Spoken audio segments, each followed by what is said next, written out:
It is 1903, almost 40 years after Nana Asma'u's death, and a British army under the command of Frederick Lugard is marching on Sokoto. The Khilafah that Asma'u's father built, the state that she watched being born when she was 11 years old, the community whose wars she documented and whose dead she mourned, and whose women she spent the last decades of her life educating, is about to be conquered. The British are coming, with rifles and artillery and the full weight of an industrial empire behind them, and when they arrive at the gates of Sokoto, the resistance will be fierce but brief, and the Khilafah will fall, and a new kind of power will settle over the Sahel. A power that speaks English and keeps records in filing cabinets and is very, very interested in political control and tax collection. And here is the thing about the British conquest that matters most for this story. The colonial authorities who took over Sokoto catalogued almost everything. They documented the political structures and the economic systems and the military organization and the trade routes and the religious leadership because they needed to understand what they had conquered in order to rule it. But they did not catalog the Yan Taru. They did not even notice it because a network of women teaching other women through memorized poetry, meeting in courtyards and under baobab trees, wearing straw hats and carrying no books, was invisible to an empire that was looking for armies and treasuries and chains of command. And that invisibility turned out to be the most powerful form of protection imaginable. In part 1 of this series, we traced the arc of Nana Asma'u's life from childhood through the founding of the Sokoto Khilafah. And in part 2, we went deeper into the wars she lived through, the elegies she wrote, and the mechanics of the Yan Taru, the educational network she built from the ruins of civil war. This final episode follows the Yan Taru forward in time, through the decades after Asma'u's death, through the British conquest and the colonial period, through Nigerian independence and the turbulence of the 20th century, and into the present day, where women in Sokoto still gather to recite poems that Nana Asma' wrote nearly 200 years ago. This is the story of what happens when you build something that is designed from the ground up to be impossible to destroy.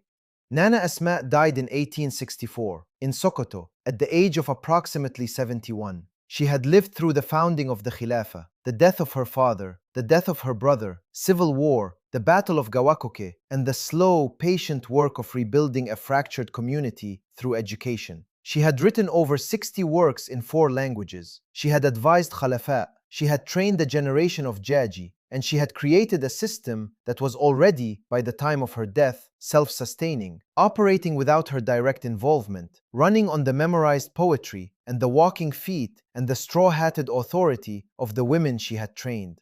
And this is the crucial thing about the Yan Taru at the moment of Asma'u's death. It did not depend on her anymore. She had designed it that way. The Jaji she had trained could train new Jaji. The poems she had written could be transmitted from memory to memory without ever needing to be read from a page. The Malafa, that was a credential that could be passed from one generation of teachers to the next. Every element of the system was designed for continuation, for replication, for survival beyond any single person, including and especially its founder.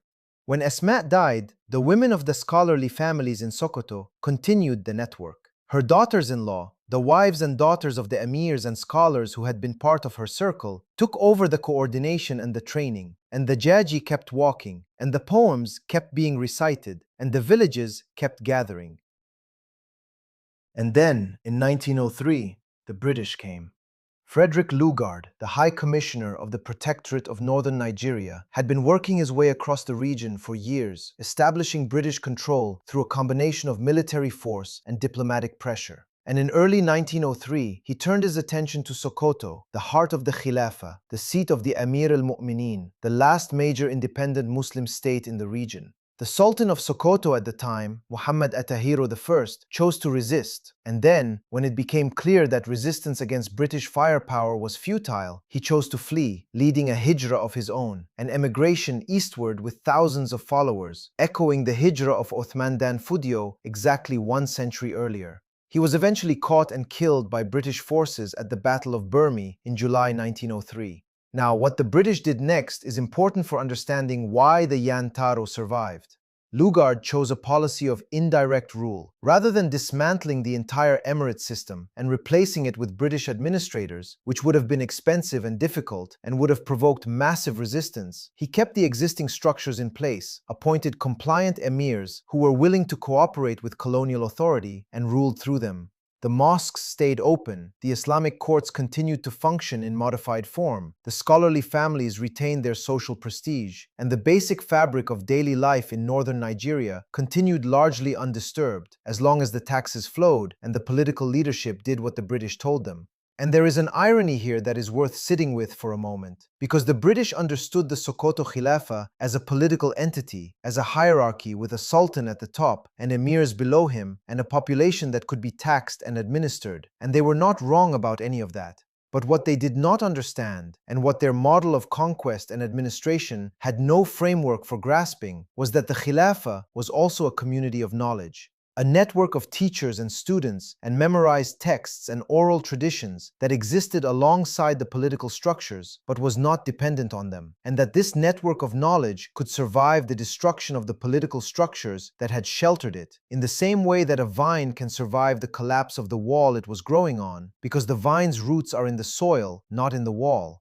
And this policy of indirect rule, which was designed primarily for the convenience of the colonizers, had an unintended consequence that Lugard never foresaw. It preserved exactly the social infrastructure within which the Yan Taru operated. The scholarly families who coordinated the network were still respected. The villages where the Jaji taught were still intact. The cultural authority of Asma'u's name and legacy was still powerful. And because the British simply did not pay attention to what women were doing in domestic spaces, because the colonial gaze was fixed on male political and economic structures, the Yan Taru continued completely unmolested, operating in plain sight but invisible to the only people who might have had the power to stop it. And I want to dwell on this invisibility because it is one of the most fascinating aspects of the entire story. The British colonial administration in northern Nigeria produced mountains of documentation, reports and surveys and censuses and correspondence, thousands upon thousands of pages detailing every aspect of the region they controlled. They documented the political hierarchies, the economic output, the tax revenues, the religious leadership, the legal system, the trade patterns, the agricultural production, and the demographic composition of the population. They were, by the standards of colonial administrations, relatively thorough.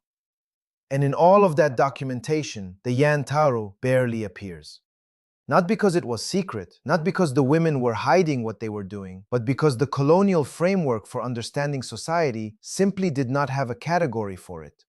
The British understood schools, they understood universities, they understood formal institutions with buildings and curricula and administrative structures. What they did not understand, or did not think to look for, was an informal network of women who gathered in courtyards and under trees to recite memorized poetry, because that did not look like education to a colonial administrator who had been trained at Oxford or Cambridge. It looked like socializing. It looked like culture. It looked like something women did that was not important enough to document. And this misperception, this blind spot in the colonial gaze, was the Yan Taru's greatest protection. You cannot destroy what you cannot see. And the British could not see a school that had no building, a curriculum that had no textbooks, and a teaching force that wore straw hats and walked between villages on foot. There is a lesson in this that extends far beyond the specific history of Sokoto, and it is this. The most resilient institutions in human history are not always the ones that look impressive from the outside. Sometimes the most resilient institutions are the ones that are embedded so deeply in the social fabric, so integrated into the rhythms of daily life, that they become invisible to anyone who is looking for something more formal and more legible. The Yan Taru did not survive colonialism because it fought the British. It survived colonialism because it was beneath the British threshold of attention. And in that space beneath attention, it simply continued, year after year, decade after decade, generation after generation. Nigeria gained independence from Britain in 1960, and the decades that followed were turbulent, marked by military coups, a devastating civil war in the late 1960s, oil booms and economic crises, and the ongoing tensions between the predominantly Muslim North and the predominantly Christian South that have shaped Nigerian politics to this day.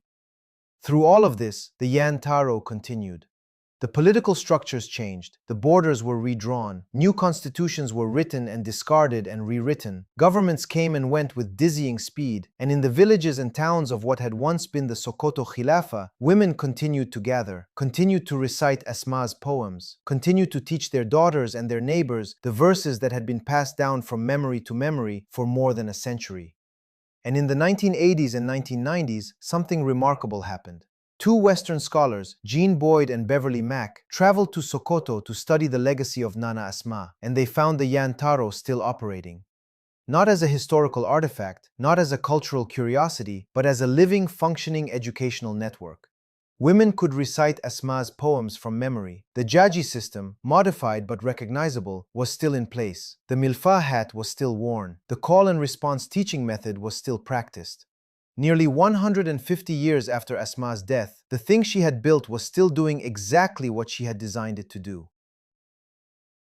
Boyd and Mack spent years in Sokoto, learning Hausa, building relationships with the scholarly families, gaining access to manuscripts that had been preserved for generations in private collections, and listening to women recite poems that they had learned from their mothers, who had learned them from their mothers, who had learned them from the jaji who had been trained by Asma herself or by the generation immediately after her. The chain of transmission was intact. It was, in the language of Islamic scholarship, a living isnad, a chain of authority stretching back to the source, and it was carried entirely in the voices and memories of women. Boyd and Mack translated Asma'u's works into English, produced the scholarship that has made this story accessible to the wider world, and their books, particularly One Woman's Jihad and The Caliph's Sister and the collected works, are the foundation on which everything we know about Asma' in the English-speaking world is built. Without their decades of patient, careful, respectful scholarship, this story would still be largely unknown outside of northern Nigeria and the academic community of West Africanist historians. And the fact that you are listening to this podcast right now is in no small part because two women, Boyd and Mack, did the slow, unglamorous work of documentation and translation that makes all subsequent storytelling possible.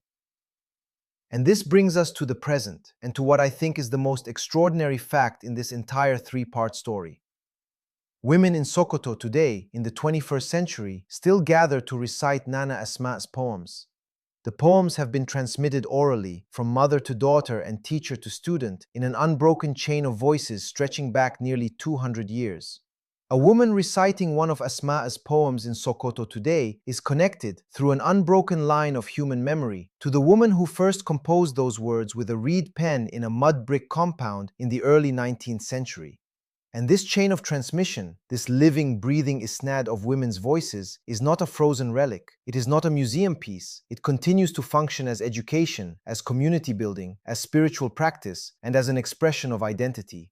The women who participate in it are not performing a historical reenactment. They are doing what their mothers did, and what their grandmothers did, and what their great-great-great-grandmothers did. And they are doing it because it still serves the same purpose it served when Asma' created it. It teaches women who they are, what they believe, where they came from, and how to live.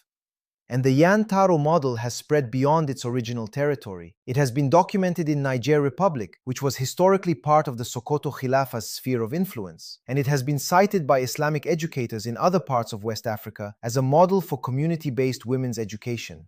In the 21st century, Asma'u's name and example have been invoked by Muslim women's education movements in North America and Europe, and there is something deeply fitting about that. About the idea that a network of teaching that began with a woman in a mud brick compound in the Sahel 200 years ago is now being held up as a model and an inspiration on a different continent, in a different century, in languages that Asma' never spoke, to audiences she could never have imagined. Because the core principle behind the Yan Taru, the principle that seeking knowledge is obligatory upon every Muslim, and that the only acceptable response to that obligation is to build systems that make knowledge accessible to everyone, is a principle that has no expiration date and no geographical boundary. And I want to close by asking a question that I think this entire story raises, which is, why did this particular thing survive when so much else did not?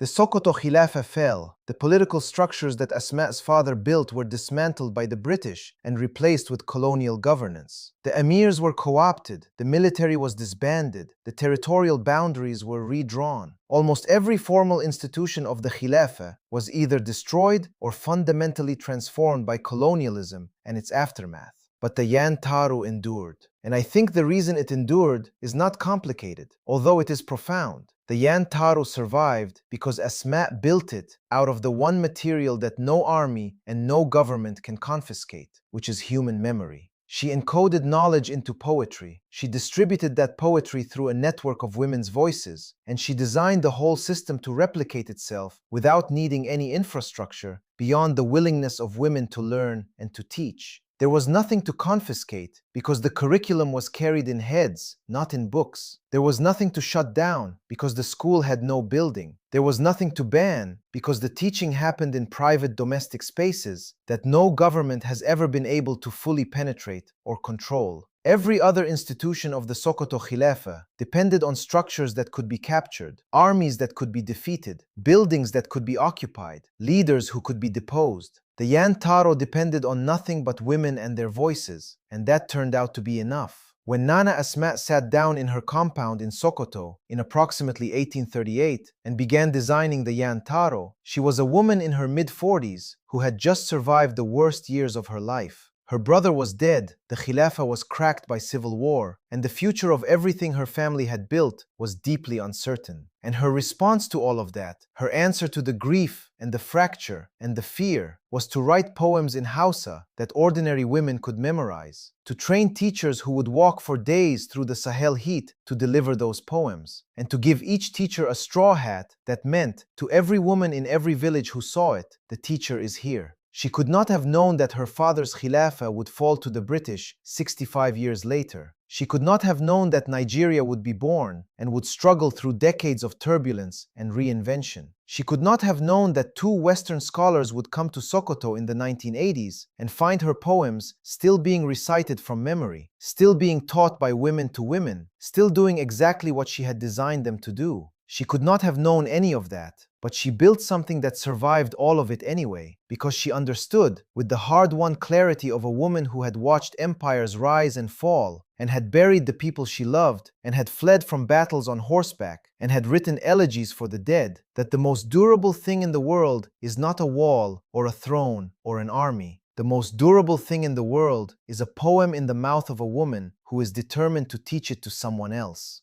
And nearly 200 years later, the women of Sokoto are still teaching.